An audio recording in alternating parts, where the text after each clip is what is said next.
Buongiorno, dottor Capelli. Innanzitutto grazie per l'ospitalità.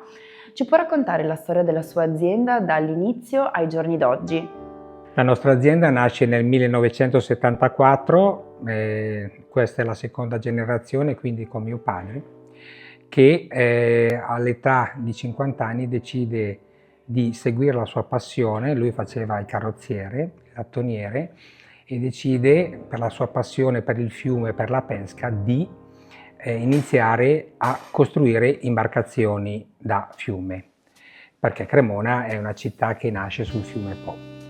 Da lì fino poi quando ho finito gli studi io, mi ha coinvolto in questa sua attività, in questo suo lavoro, e nel garage sotto casa, dove si producevano queste imbarcazioni da fiume, inizio a produrre barche in vetroresina.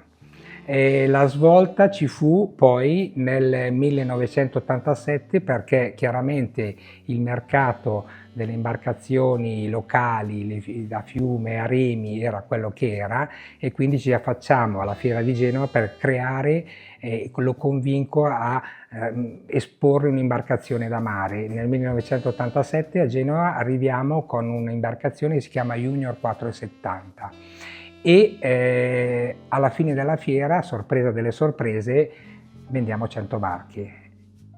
C'è un progetto particolarmente unico, originale, che ricordate con piacere? Sicuramente nel 2021 parte questa nuova idea di produrre un'imbarcazione che avesse un collegamento con la città di Cremona. La storia della città di Cremona parla di violini, parla di un grande costruttore di violini, Stradivari, e perché no, in questo caso abbiamo cercato di creare in parallelo un prodotto di eccellenza che potesse richiamare nei dettagli quello che è stato il violino Stradivari, e da qui abbiamo creato il modello un 43 piedi e quest'anno abbiamo presentato un 52 piedi, sempre chiamandosi Stradivari 43 e Stradivari 52. Dottore, in qualità di presidente di Confindustria Nautica, settore imbarcazione fino a 24 metri, secondo lei quali sono le novità e le tendenze del 2025? Per il 2025 e anche per oltre il 2025 soprattutto la customizzazione.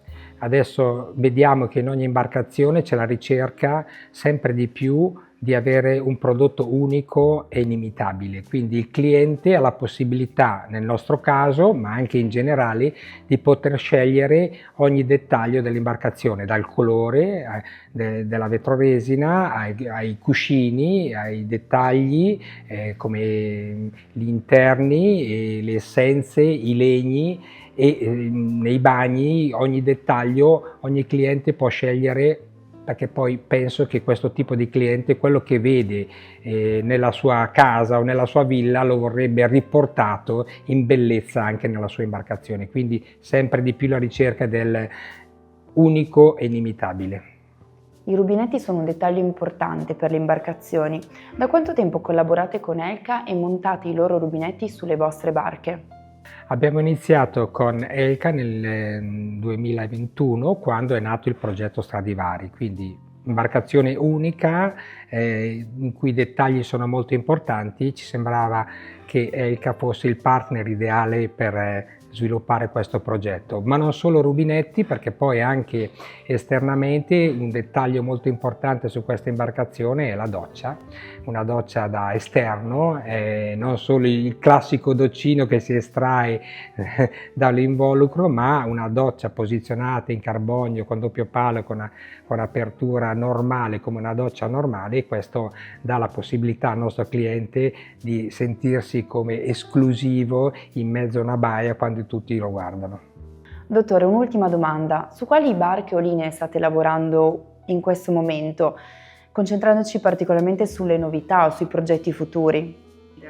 Innanzitutto non dimentichiamoci che a gennaio abbiamo presentato il gommone più importante che abbiamo mai realizzato, lo Stradivari 52, e quindi stiamo raccogliendo in questo momento i feedback su questa imbarcazione, che è molto importante. Quello che stiamo facendo per il futuro, sì, Innanzitutto bisogna pensare che non smettiamo mai di sognare e stiamo realizzando un progetto veramente importante per il mercato che vi sveleremo solo a Genova. Grazie dottore per la sua disponibilità e per l'intervista. Ora noi continuiamo il nostro viaggio nel mondo cappelli in produzione. Elka, Italian design, marine faucets.